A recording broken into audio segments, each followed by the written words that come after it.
sou Rosana Geller-Ruschel e esse é o Ciência para Ti, um podcast feito para aproximar a ciência da vida das pessoas. Hoje eu converso com a Rossana Parisotto. Ela é professora, pesquisadora, com atuação em inovação social e sustentabilidade.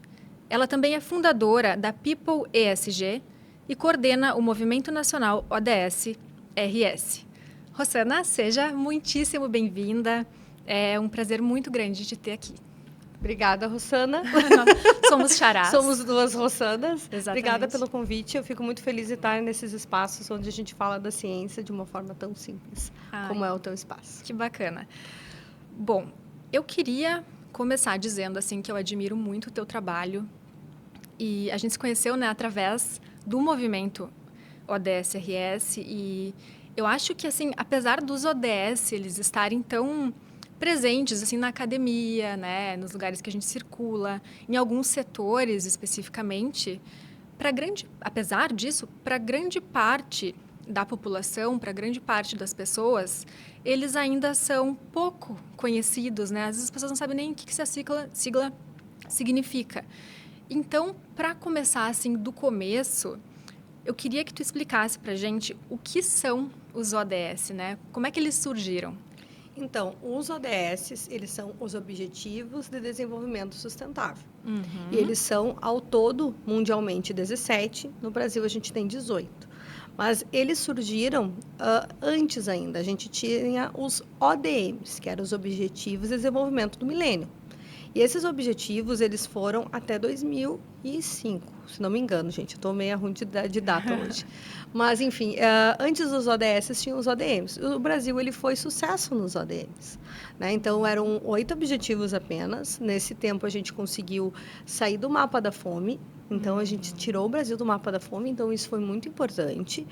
Além disso, a gente conseguiu diminuir a mortalidade infantil, né, e melhorar a vida das mulheres gestantes. Tudo isso antes dos ODS? Tudo isso antes dos ODS. O Brasil, ele foi case de sucesso, assim, quando a gente fala dos ODMs, principalmente fora, né, fala dos ODMs, né, fora, o Brasil é um case de sucesso, porque a gente conseguiu, né, por questões de políticas governamentais, porque né, são questões nessas específicas dos ODMs, que eles eram muito envolvidas com o setor público. Já os ODS, eles vêm com uma outra roupagem, né? Eu digo que os ODS, eles são mais, como é que eu posso dizer, desafiadores. Porque eles te trazem para o jogo. Eles não trazem só o governo para o jogo. Ele traz as empresas, traz a pessoa física para o jogo, ele traz o terceiro setor, ele traz todos para o jogo. Né? Então, tanto que o lema dos ODS é não deixar ninguém para trás. Então, é todo mundo junto. Né? Então, dentro desses ODS, né, que as pessoas falam, aquelas caixinhas coloridas, elas são muito mais, porque dentro de cada caixinha dessa tem metas. Né? Por exemplo, o ODS 1, que é de erradicação da pobreza, a gente tem metas que são ligadas à erradicação da pobreza, né? Para como que a gente faz para diminuir. Então, o Brasil, a gente voltou para o mapa da fome e esse ano a gente saiu de novo. Então, a gente já voltou a atingir esse ODS de novo. Então, mas a gente poderia estar um pouco acima se a gente não tivesse retrocedido no mapa da fome.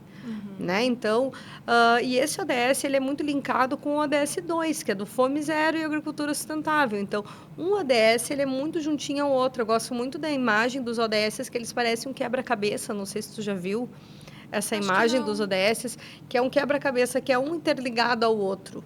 Né? Porque um ODS, ele sempre se linka ao outro e a meta de um sempre está linkada à meta de outro. Que é para realmente não deixar ninguém para trás. E as metas, elas seriam assim, como se fossem subdivisões? Sim. Ali para mais específicas? Mais específicas, digamos. Tem metas que são específicas para o poder público. Tem metas que são específicas para as empresas. Por exemplo, vamos pegar o ODS 5, que é o ODS de igualdade de gênero. Nesse ODS, tem uma meta específica para a empresa, que é a igualdade salarial entre homens e mulheres dentro das empresas. Então, agora a gente tem uma lei no Brasil, mas a aplicabilidade na prática ela ainda é bem subjetiva, né? Então, mas essa é uma meta. Então, a criação dessa lei, ela auxilia na meta, Mas só criar a lei e não aplicar a lei tem uma linha muito grande. Eu brinco que não é nem uma linha, é um abismo, né? Então, a gente tem que... Como é que a gente faz para diminuir esse abismo? Então, e essas metas, eles vão te auxiliando a melhorar. Tem metas que são específicas para a saúde, né? Questão de vacinação, por exemplo. A gente tem meta de vacinação. Né? Então, a gente tem que ter, pelo menos, aquelas primeiras vacinas com a criança, né? A criança tem uma certa cartela de vacinas para fazer até os 7 anos, 8 anos de idade. Então, isso também está dentro da meta. Então, uma forma de colocar na prática. Uma forma de colocar na prática, porque daí se eu não sou mãe, mas se fosse mãe e levasse meu filho vacinar, eu, como pessoa física, ajudando a cumprir uma meta da ONU. Sabe? Por isso que os ODS não são, assim, digamos, uma pauta... Porque às vezes pode parecer, né, que são uma pauta internacional, uma coisa meio distante, não, assim, mas... Eles são muito próximos. Algo que afeta o nosso dia a dia, né? Por exemplo, quando tu economiza água em casa, tu tá auxiliando o ODS 6, que é o ODS da água e saneamento básico. Saneamento básico fica bem restrito ao poder público. Mas a água e o uso responsável da água, isso tem a ver conosco no nosso dia a dia. Como pessoa física, né? Então, outro exemplo, assim, quando a gente, né, agora está se melhorando, está se tornando cada vez mais acessível, mas ainda não está tão acessível ainda, que é a energia solar, que é o ODS 7. Né? Então, eu sei quase todos de cabeça, tá, gente? Trabalho há alguns anos, mas às vezes ainda me enrolo. Mas, assim, esse ODS 7 é da energia. Então, se tu consegue, às vezes, estar em um ambiente onde que tem energia solar, né? Ou alguma outra energia renovável, tu também está trabalhando pela meta. Quantos são, Rosana, ao todo? Ao todo, no Brasil, ao todo, no mundo, são 17 ODS. E as metas? Tem um número? E as metas são 169 mundiais. Já no Brasil, ano passado, a gente criou dentro do G20, né? A gente lançou no G20 o ODS 18. Porque se existem outros ODS que, né, chamavam de ODS 19, 18, 20, tinham-se outros que às vezes a população que era um clamor público por esses ODS. Quando se foi reestruturado o Conselho Nacional dos ODS, foi feita uma comissão, da qual eu fiz parte, para a gente, vamos instituir o nosso ODS 18 brasileiro. E aí tinha questões dos povos originários, né? E também tinha questão de racial. Então, eles pensaram, que tal a gente juntar e fazer um ODS de igualdade étnico-racial? Então, que eram 2 ODS separados, a gente juntou e fez um só. Então, dentro desse ODS, a gente também tem metas.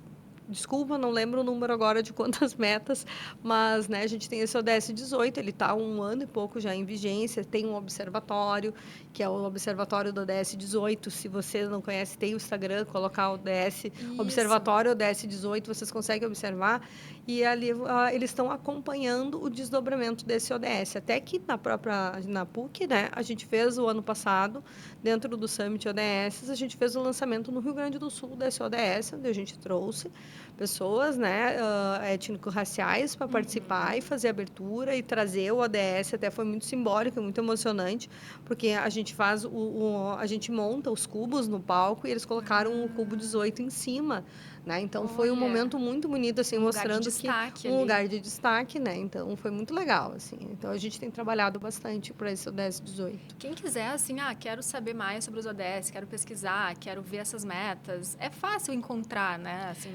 Eu sempre indico olhar diretamente ao site da ONU e do PNUD. Né? Então, tem o site do Pacto Global, você bota ali Pacto Global, ODS ali. Tem outros sites que, às vezes, né, trazem informações e tal, mas eu gosto de ir na fonte primária, né? Então, que são ali tanto do Pacto Global quanto do PNUD. O próprio movimento ODS também é uma fonte, só que o nosso movimento ODS aqui no Rio Grande do Sul, a gente ainda não tá trabalhando tão dentro do letramento, assim, sabe? A gente já entendeu que o letramento ele é importante, mas para a gente fazer o letramento sobre isso, a gente tem que levar à luz os ODS. Então, a gente tem trabalhado nesses últimos 2 anos para promover os ODS. Depois que a gente promove os ODS, a gente traz as pessoas e daí vai ter o momento do letramento, de entrar, vai ter cursos. A partir do ano que vem tem uma nova gestão, essa nova gestão vai fazer cursos, eu mesma vou, né, vou ministrar alguns deles, assim. Já fica aí, então, o convite. Já fica o convite. Então, e esses cursos são gratuitos, né, são feitos online, então, para que todo mundo possa participar, porque presencial, às vezes, não consegue estar aqui no Tecnopuc, né, que o movimento está aqui dentro do Tecnopuc, não consegue estar, mas então a gente vai promover esses momentos também de letramento. Mas é importante a gente divulgar os ODS, para as pessoas não pensar que é só essa caixinha colorida, que às vezes uma prefeitura coloca, né, uma empresa coloca na frente da sua empresa, e às vezes as pessoas não entendem que aquele cubo ele é muito mais do que um cubo colorido, né? Ele tem um impacto real na vida da gente. E como que pautas como ciência, por exemplo, como educação, como políticas públicas, como que isso entra nessa agenda dos ODS? Assim? A ciência, eu acho que é uma das principais dentro delas, porque o ODS ele consegue ser um objeto de estudo para várias, inúmeras pesquisas, independente da área que tu tá. Aliás, de tudo, de engenharia, medicina, administração, sociologia. Agora eu lembrei, sabe do quê? Do nosso Conexão Pós. Sim. Que está diretamente ligado aos ODS, né? Tanto que esse ano eu estava na comissão, né, organizadora do Conexão Pós, e a gente criou todos os ODS. E eu, quando cheguei, ele, mas e o 18, cadê? Daí, esse ano, entrou no Conexão Pós o ODS 18, né? Legal. Então, e é muito legal, assim, porque tu consegue conectar a ciência a um dos ODS, né? Então, a ciência ela é muito importante nesse quesito. E eu queria saber, assim, em que momento que tu percebeu que dava para transformar esse conhecimento todo, assim, em ação prática? Como é que se deu isso? Então, quando eu estava iniciando o meu mestrado, eu estava na dúvida sobre o que eu ia pesquisar. E eu vim da pesquisa na área de administração, inovação organizacional, né, na área de recursos humanos, já namorava a sustentabilidade há um tempo, mas eu pensava, como muita gente pensa, que sustentabilidade era só relacionada ao ambiental. Até que eu descubro que a sustentabilidade é muito mais do que isso. Nós temos a sustentabilidade social e econômica, e é ali que eu começo a pensar. Daí tu comentaste antes de política pública, muito do que a gente faz em relação à sustentabilidade, ela pode sim se tornar política pública, né? Então, também nessa questão das pesquisas, né? Quando a gente pesquisa sobre sustentabilidade e a área de recursos humanos, na minha própria dissertação, na minha própria tese de doutorado, eu pesquisei práticas sustentáveis de recursos humanos.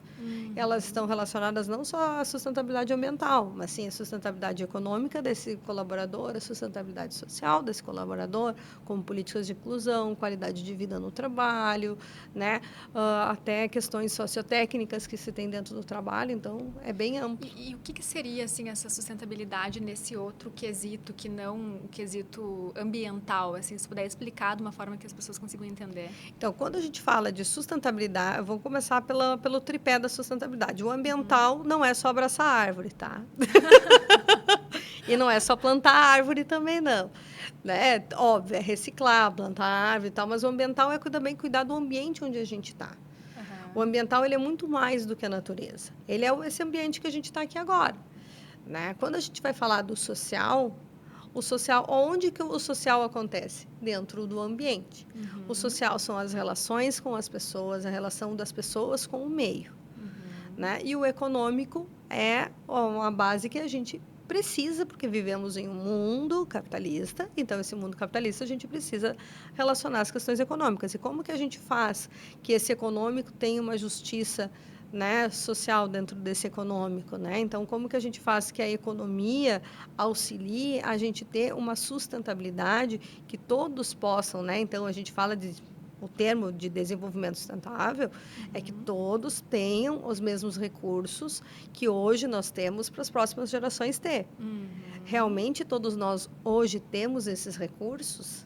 Eu sempre trago esse questionamento. Sim. Então, se trabalha muito nisso. Então, o econômico é mais voltado a questões econômicas mesmo, questões monetárias, né? E economia, né? Então, e o social são as pessoas, o meio que elas vivem e como elas se comportam nesse meio e como elas fazem esse meio se tornar um meio mais, como é que eu posso dizer, mais amigável para todos nós e que a gente viva em um mundo que seja um mundo melhor. Eu sei que às vezes pode parecer uma utopia, principalmente no mundo polarizado que a gente vive hoje, mas a gente tem um mundo onde que tenha diálogo. Porque eu acho que tudo que a gente consegue mudar é a partir do diálogo e da escuta. A gente tem que aprender a gente tem que voltar a aprender a ouvir os outros. E não só retrucar. Então, a gente vive num mundo que só a gente mais retruca do que ouve. Então, eu acho que quando a gente fala de sustentabilidade social, é ouvir o outro e assim a gente consegue mudar as questões do nosso meio, tanto no nosso meio do trabalho, às vezes um conflito de trabalho, ou até uma questão social mais abrangente, né, que tenha mais relacionado ao poder público. Sim, não necessariamente concordar, sim, né, com não, aquilo, e mas... discordar, e a gente é da ciência, a gente sabe que discordar é normal e que o que tu escreve hoje não é uma verdade absoluta que daqui hoje em dia, antigamente eram anos, mas hoje em dia a questão de meses pode mudar e tá tudo bem. Então, assim, eu sempre gosto de relacionar a sustentabilidade com a ciência, porque a sustentabilidade ela muda conforme também a ciência muda. E está tudo bem mudar. A gente não tem que ser estanque o tempo inteiro. O conhecimento ele tem que ser evolutivo, a sustentabilidade tem que ser evolutiva e a ciência também. Tudo caminhando junto. É. Bom, eu queria entrar agora um pouquinho no movimento especificamente, que a gente já até pincelou um pouquinho, né? Já trouxemos... Aí, para quem está nos ouvindo, já percebeu que a gente falou num movimento, né? Agora, vamos tentar, então, explicar o que é isso, né? O Movimento Nacional ODS-RS, esse é o nome, a Rossana é coordenadora, passando o bastão, né, nesse momento. Eu queria saber, assim, o que é esse movimento, né? Se puder explicar como que ele surgiu e como que ele atua na prática aqui no nosso estado. O movimento ele existe há 20 anos. Né? Ele existe só no momento que era o movimento Nós Podemos, que era lá dos ODMs. E daí depois ele se tornou, quando os ODS surgiram, ele mudou e se tornou movimento ODS e em 2030 ele vai se tornar outro movimento. E por que se chama movimento? Porque é movimentar a comunidade e o meio onde que a gente está para atingir essas metas. Então, esse movimento ele existe em todos os estados do Brasil. Em cada estado tem uma situação mais organizada, digamos assim, organizada quando eu digo associação, como é o movimento aqui no Rio Grande do Sul, onde a gente tem uma associação que tem projetos, outros são pessoas que são um movimento social, que se unem e fazem práticas relacionadas à sustentabilidade, promoção dos ODS. Então, ele é muito múltiplo, porque cada estado tem a sua peculiaridade. Eu sempre falo que o Brasil é um continente, praticamente, com vários países, né? Então, assim, cada um tem a sua realidade. Eu estava agora em Belém do Pará, a realidade é totalmente diferente do que a gente tem aqui no Rio Grande do Sul. Lá, a gente tem 6 pessoas no movimento lá, onde essas 6 pessoas fazem a relação do movimento com os municípios. Já que no Rio Grande do Sul a gente tem uma estrutura mais... como eu posso dizer, um modelo mais organizacional, digamos assim. Não, muito, acho que pelo eu vim do ambiente de gestão, da administração, eu trouxe isso para dentro do movimento. Então, a gente no movimento tem projetos socioambientais. A gente teve a campanha Recomeçar, que ajudou mais de 200 famílias, então, na época das enchentes, que são os catadores ali de Canoas. Então, a gente auxiliou 200 famílias e não só reconstruindo as cooperativas, mas também auxiliando eles a reconstruir a vida deles e a casa deles. Então, é um projeto que a gente se orgulha muito e de ouvir eles, porque eu acho que toda política pública, tenho certeza, que toda política pública ela deve iniciar a partir da audição. Então, ouvir quem vai ser impactado pelaquela política pública e se ver se realmente o que tu está querendo fazer é aplicável, ou às vezes ouvir eles e a partir deles você criar algo, então que aí eu acho mais certeiro, né? Então a gente ouviu eles e entendeu que eles não compreendiam sobre gestão. Né? Então, questão de quantas bags tinham no mês, questão financeira, enfim, várias questões administrativas. Esses catadores, só para o pessoal entender, eles são pessoas que estão em cooperativas de reciclagem. Em cooperativas de reciclagem. Então, são esses catadores que a gente auxiliou na campanha Recomeçar, que foram 8 cooperativas de Canoas, né? E a gente criou depois o Renova Coop, que a gente pode conversar um pouquinho mais, daí eu posso abrir um pouco mais. Mas falando, então, a gente tem 2 projetos, o Renova Coop, que é um projeto que foi para auxiliar eles, que é um projeto de assistente administrativo, que posteriormente vai ter uma consultoria em loco a partir do ano que vem. A gente tem eventos. A gente faz eventos durante o ano aqui dentro do movimento, e são eventos nossos, né? Então, a gente teve o Cidade do Amanhã, onde a gente conseguiu reunir 15 municípios para assinarem simultaneamente o Pacto pelo Desenvolvimento Sustentável. Municípios de todas as regiões. De todas as regiões, então isso foi muito importante, foi uma articulação muito de pegar o telefone, ô prefeito, ô prefeita. E não é fácil, E não né? é fácil, né? Então, eu sempre digo que isso vai muito do meu jogo de cintura também ali, né? Então, isso é muito importante, a gente conseguiu, a gente teve 2 summits ODS, que são eventos exclusivos para falar de summit, para falar sobre o ODS, esse summit, né? Então, são encontros, né? Esse ano a gente chegou a quase 700 pessoas. Olha só. Então, foi muito bom. Eu estava lá, inclusive. Você estava lá. Foi então, lindo assim, demais. Foi muito legal, assim, durante os 2 dias, porque daí teve workshop, teve o ODS Talks, eu acho que é o nosso carro-chefe dentro do Summit ODS, que são 10 minutos de case. Sobe uma pessoa, fala 10 minutinhos. Então, quem tá assistindo não cansa, porque é 10 minutos algo prático, e daí chega outra pessoa e algo prático. Algo prático, então, é para inspirar. São momentos de inspiração. Então, a gente tem trabalhado assim, e além disso, a gente tem grupos de estudo. Então, a gente tem uma estrutura maior. Né? E isso nos proporciona muito, essa estrutura estar dentro do Tecnopuc, eu estar dentro da escola de negócios, então isso acaba auxiliando bastante a gente conseguir ter essa estrutura para poder rodar um movimento que ele é feito totalmente por voluntários. A gente não tem funcionário, então é totalmente por voluntários. Então, para rodar isso, a gente precisa ter pessoas que sejam engajadas. Sim. Agora, eu estava falando sobre essa questão ali das pessoas apresentando rapidamente, né? E foi muito legal, de fato, assim, para quem está ali assistindo, de fato, não cansa. E a gente vai ouvindo coisas tão interessantes. Eu lembro de ouvir tanto coisas em relação à sustentabilidade, mas sobre temáticas que eu não imaginava, como adoção. Sim, a gente trouxe o Nilson, e a temática da adoção ela está totalmente relacionada aos ODS. Às vezes as pessoas não entendem mas em qual ODS que ela está. Né? Ela está tanto no ODS 6, que é das instituições eficazes, porque quando tu tem a instituição eficaz, você consegue fazer uma adoção. A questão de educação, erradicação da pobreza. Né? Então, o Nilson, eu fiz questão de trazer o Nilson, porque ele traz um case muito emocionante. Pai de coração é algo que particularmente me toca muito. Então, né? Porque eu tenho na minha família e questões de meus amigos que são minha família, que a gente tem a família, que a gente tem a adoção, então isso comigo é algo muito forte. Então, e isso as pessoas, mas o que tem a ver o Nilson com os ODS? Deixa que ele vai mostrar, né? Então, e tem a ver assim. Então, a gente também trouxe a questão ali da Marta, né, trazendo o Instituto Amoris Fati, né? Então, que traz os PCDs e tecnologia, né? Então, isso tem muito relacionado muito com o ODS 8, porque incluem eles, né, no mercado de trabalho, os PCDs, a partir, e assim acabam promovendo, né, o emprego digno, né? Então, essas pessoas, então, isso é muito importante a gente trazer isso, porque às vezes as pessoas acabam relacionando realmente ao ambiental, e ali é um disruptivo, assim, a gente traz cases disruptivos nesse momento. Sim, acho que para o grande público dá uma virada de chave, assim, a gente percebe que, olha só, tudo está incluído, né, Rossana? Tudo está incluído nos ODS, é impressionante. Sempre tem como fazer algum tipo de link.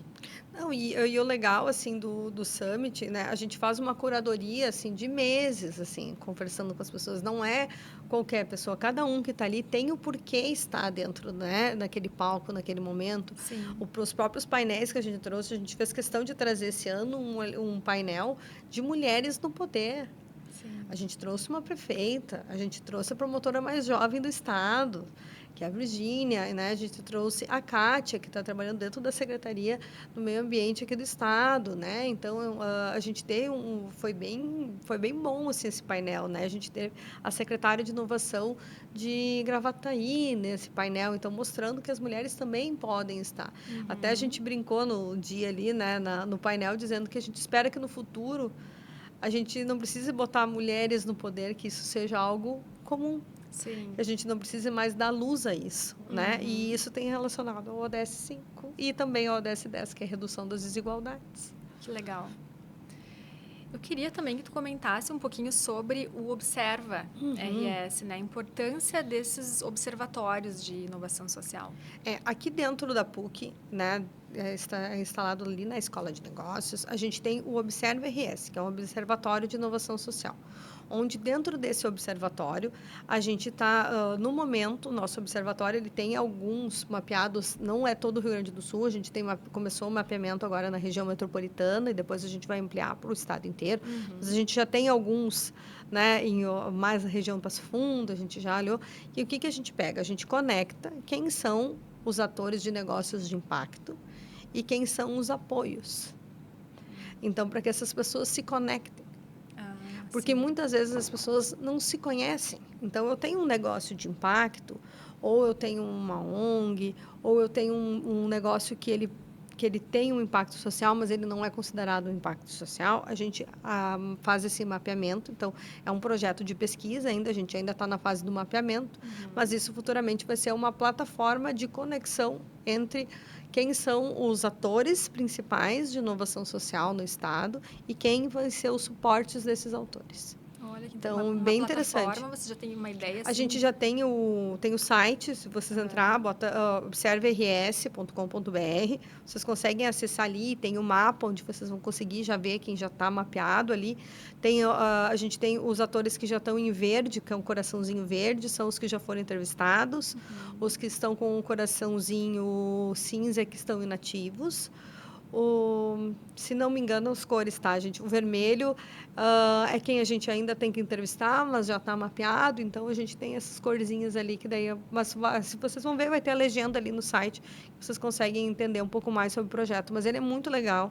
A gente recebeu agora, a partir do ano que vem, vai ter um aporte financeiro melhor, né, porque ele iniciou, ele entrou com um aporte da FAPERGS inicialmente, né, então ele iniciou, né, e agora a gente conseguiu, a partir de uma emenda parlamentar, então a gente vai conseguir aumentar o observatório, aumentar o número de pesquisadores, e assim a gente vai conseguir abranger o Rio Grande do Sul inteiro, né, a gente até quer, no final do ano que vem, o observatório fazer um evento para que esses atores se conheçam e se conectem. Porque os eventos são importantes para isso, assim, para esses momentos de se conhecer, né, de conversar, né, porque às vezes a gente faz os eventos online, mas cada um fica sentado na sua cadeira, no seu quadradinho ali, e não tem essa conexão. Então, é importante também ter essa conexão. Sim, até para ter essa troca entre as regiões, né, diferentes regiões do estado. Eu queria agora entrar num outro tema.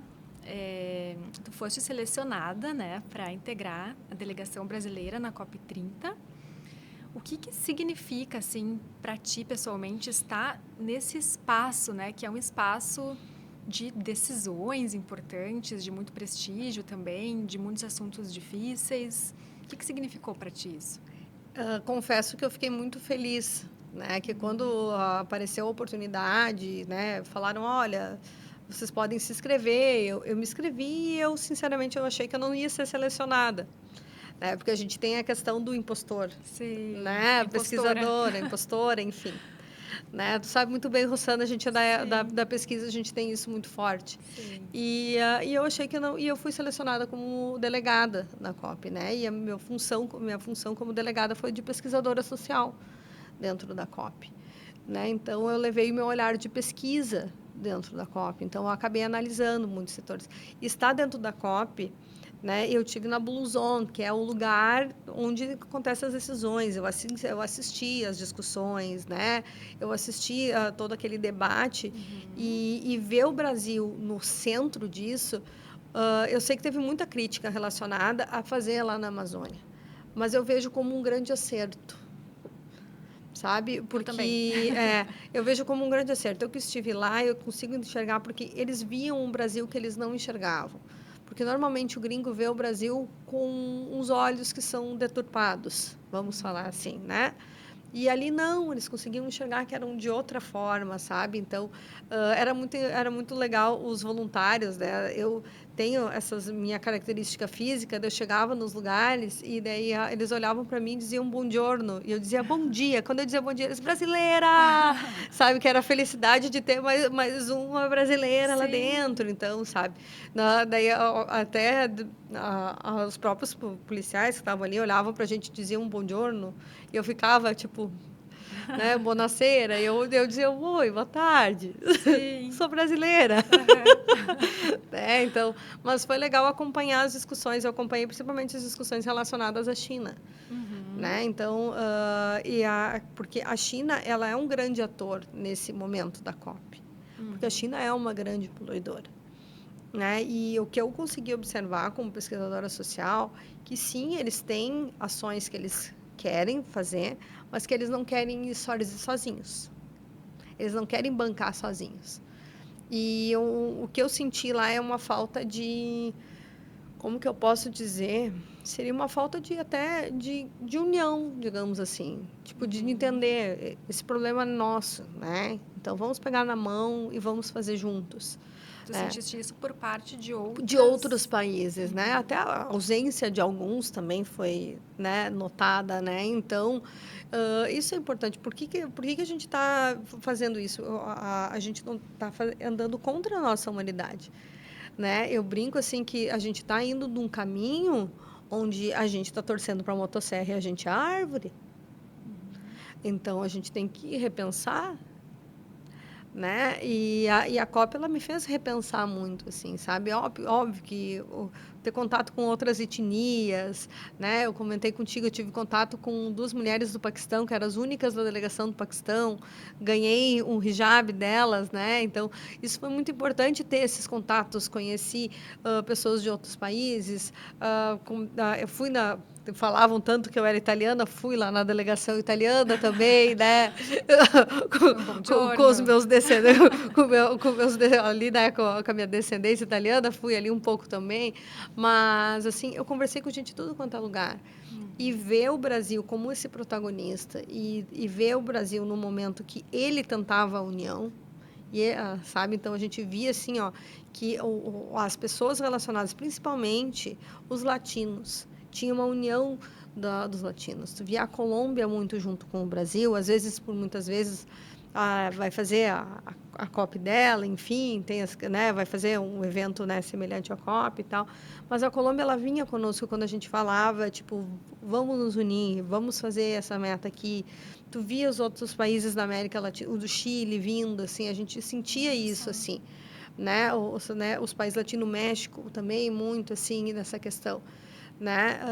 Então, a gente tinha essa questão da latinidade também ali, muito, né? Porque muitas vezes, muitas pessoas se esquecem, mas a gente é brasileiro, a gente é latino. Né? Então, isso trouxe muito à luz ali dentro da COP. E ver dentro da COP o SUS ser tratado como um modelo, né? Quando eu digo isso, que o SUS foi tratado como um modelo, é porque lá foi falado de ter um plano internacional de saúde para auxiliar os países que estão sofrendo severamente com as mudanças climáticas. Olha só. Então, para fazer esse plano internacional de saúde, eles podiam pensar em qualquer outro. Tem o francês, tem o da Inglaterra. Não, eles pensaram no brasileiro. O brasileiro, ele tem seus problemas? Tem seus problemas. Mas a gente é muito eficiente. Questão de vacinação, a gente é muito eficiente. Né? Então, se tu entra aqui, tu faz um diagnóstico hoje no posto, se tu vê que tu está com câncer, tu tem todo o tratamento rapidamente. Então, assim, tem várias questões que o nosso SUS ele é muito eficiente. Então, ele ter sido usado como meio, né, de se pensar, foi a primeira vez que se pensou. E na COP esse ano também, outra questão que foi um diferencial, foi a primeira vez que no documento foi usado o termo afrodescendentes. Olha só. Antes nunca tinha se usado na carta da COP, a carta final, o termo afrodescendentes. Essa foi a primeira vez. Então, a gente teve alguns momentos de primeira vez. Eu sempre olho para a COP com um copo mais cheio do que, né? Então, as pessoas gostam muito de criticar, mas eu vejo ali que foi um momento muito importante.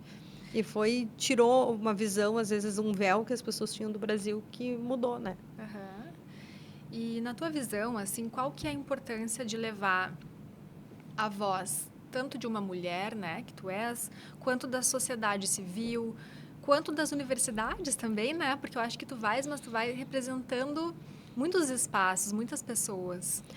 Isso também foi muito importante para mim, né? Porque eu notava que eu não estava lá como só a Rossana, né? Eu estava como a Rossana pesquisadora, a Rossana coordenadora do movimento, a Rossana empresária, porque eu tenho a minha empresa.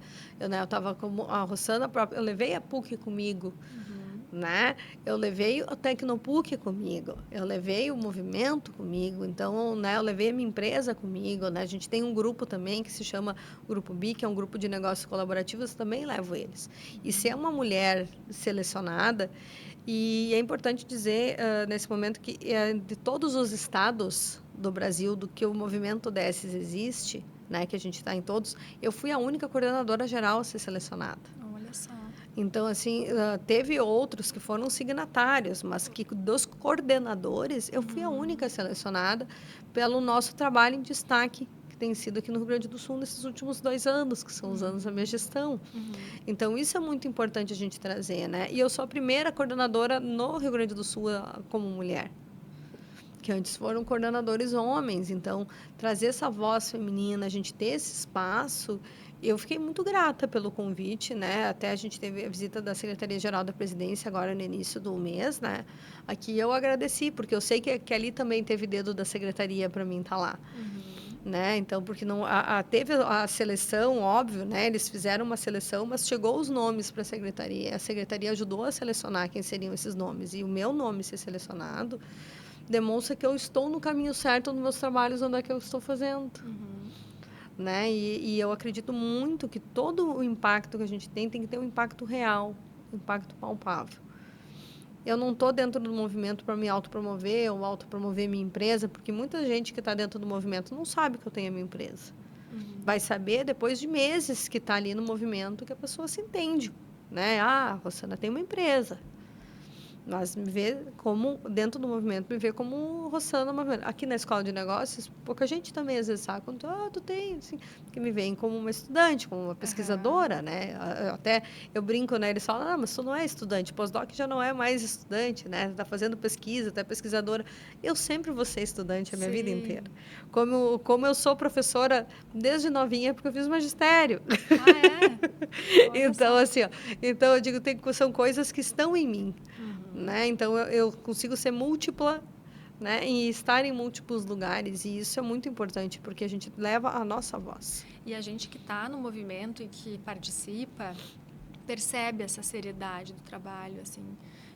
E é um trabalho, como tu já falou, voluntário. Então, assim, parabéns. Eu sou uma admiradora mesmo. Eu queria trazer um outro assunto que, às vezes, também as pessoas não sabem bem o que significa, que é a sigla ESG, né? O que ela significa e, na tua opinião, qual que é o maior desafio dessa área ESG hoje? Vamos trazer para o português. Boa. Né? Então, vamos simplificar. Eu sempre falo, a gente usa ESG, sim, porque é um termo internacional, o nome da minha empresa, carrega o ESG, né? Mas ESG nada mais é do que o ambiental, o social e a governança. São 3 pilares importantes dentro de uma empresa. Eu acredito que o ESG ele não deveria ser escrito com ESG, ele tinha que ser SGE. Por quê? A gente começa com as pessoas. Sem as pessoas não existem as empresas. E a partir das pessoas a gente estrutura a governança das empresas. Porque essa empresa ela precisa ter uma governança, uma gestão, processos, estrutura, enfim, toda aquela questão administrativa. E depois entra o ambiente. Porque o ambiente é uma consequência de tu ter uma boa governança e tu ter pessoas engajadas. Então, o ESG, para mim, ele é mais do que um modelo de gestão. Ele é um propósito para a empresa. Ele tem que estar alinhado à sua missão, à sua visão, aos seus princípios, valores, enfim, hoje em dia, propósitos, né? Mudou, algumas não usam mais visão, né? Missão, enfim, usam outros termos, mas que tem que estar ligado à essência e à cultura da empresa. Né? Então, tanto que a minha empresa, eu trabalho na estruturação dessa cultura dentro das empresas. Né? O ESG, ele é uma cultura, né, de aprendizado contínuo dentro das empresas para que a gente possa evoluir. Porque eu sempre digo que o ESG dentro da empresa é como a computação. Lá no início, quando veio o computador, tinha gente que dizia, isso aí não vai dar em nada, vou continuar com a minha máquina de escrever aqui. E hoje em dia, não existe empresa sem computador. A gente não vive sem internet. E eu acredito que a questão de ESG vai ser isso no futuro dentro das empresas. Um dos maiores desafios é a falta de informação e o desvio do tema para um tema político. Isso é um maior prejuízo, digamos assim. Trabalhar com sustentabilidade, ter ESG dentro da empresa, não é ser de esquerda ou direita. Isso é suprapartidário. É acima, suprapartidário, quando a gente está acima, né, do que é um partido. Isso é para a sobrevivência da tua empresa, para que a tua empresa tenha... Quando a gente fala de sustentabilidade, também está falando de sustentabilidade econômica dessa empresa. A governança também trata da sustentabilidade econômica dessa empresa. E a sustentabilidade econômica dessa empresa garante o salário dessas pessoas que estão trabalhando nessa empresa e também colabora com o meio ambiente, quando tu tem a conscientização. Então, isso é muito ligado. Então, é muito importante a gente ter esse entendimento, né? Então, o ESG, eu espero, né, que ele é uma evolução, na verdade, de vários termos, né? Ele começou lá com a responsabilidade social corporativa, né? Depois virou com a sua responsabilidade socioambiental, né? Então, vai se evoluindo, sociedade, né? Responsabilidade empresarial, e hoje em dia é ESG. Né? Então, mas isso ele vem tratando ele vem numa evolução de termos. E que essa evolução ela continue e que a gente continue pensando, né, como a gente pode melhorar os nossos processos dentro da empresa. Agora a gente tem falado muito da NR1. Né? Então, o ESG também é isso, a questão dentro das empresas. A gente está dentro da empresa, falava, cansativo, trabalho de escritório, cansativo é trabalho braçal. Trabalho de escritório é punk também, porque te exige muito do teu cérebro, né? Então, as pessoas estão tendo muito mais ansiedade hoje em dia, burnout, entre outras doenças que são, né, do trabalho, né? Então, que são relacionadas ao mental. Então, isso também é um cuidado com o mental, né? Quando a gente fala nessas questões de trabalho, a gente observa, assim, agora eu digo a gente como pesquisadora, né? Eu fiz a minha pesquisa nessa área e eu analisei os profissionais de recursos humanos. Eles notavam que o ambiente onde se tinha práticas ESG, se tinha menos pessoas com burnout, por exemplo. Olha só. Então, porque essa parte de governança, ela é muito importante porque ela entra muito na questão do compliance também. Né, do como que você está agindo dentro da empresa. E o compliance não é só aquele lugar onde que tu vai denunciar quem está fazendo abuso para ti. O compliance são práticas, né, dentro da empresa, estruturadas, né, uma carga de trabalho, ok, sem exigências, né? Então, assim, óbvio que tem que ter exigências, mas não uma exigência que te tire muito daqui. Porque hoje a gente vive em um lugar que antigamente se saía do trabalho, fechava a porta do escritório e vivia o final de semana. Agora tem o WhatsApp. Hoje em dia a gente tem essa porcaria que está aqui na nossa mão, aqui do ladinho. Exatamente. Né? Então, isso aqui que é o nosso, digo assim, e a gente tem que aprender a desligar daqui. Então, e essas práticas ESG, elas ensinam muito isso, assim, sabe? Então, que são para evitar, né, que a gente tenha esses problemas dentro das empresas, né, e acabar salientando mais as características principais sociotécnicas que a gente tem dentro da empresa. Rossana, a gente já está, infelizmente, se encaminhando para o final. Eu queria trazer uma perguntinha que eu faço para todo mundo no final. Vou fazer, então, essa pergunta para ti. Responde como tu preferir. O que é ciência para ti? Colaboração. Em uma palavra. Porque sem colaboração, a ciência não acontece. Ninguém faz ciência sozinho. Boa. A ciência é feita por várias pessoas. E eu sempre digo, né, complementando, que a gente está fazendo um castelinho. Alguém vai lá, faz o tijolinho, outra pessoa faz o farelo do tijolinho, a outra pessoa vai lá e faz a argamassa e a gente vai construindo o castelo do conhecimento. Né? Então, sem essa colaboração, a gente não tem como construir esse castelo. Ah, que bonito. E é isso mesmo. Eu que também trabalho com pesquisa, sei que isso é uma verdade, assim. Bom, Rossana, muito, muito, muito obrigada pela conversa, pela troca, pelos esclarecimentos, por compartilhar tua trajetória, teus estudos, teu trabalho tão importante. E obrigada também a quem nos ouviu. Esse foi, então, mais um episódio do Ciência para Ti. Obrigada pela audiência e até o próximo.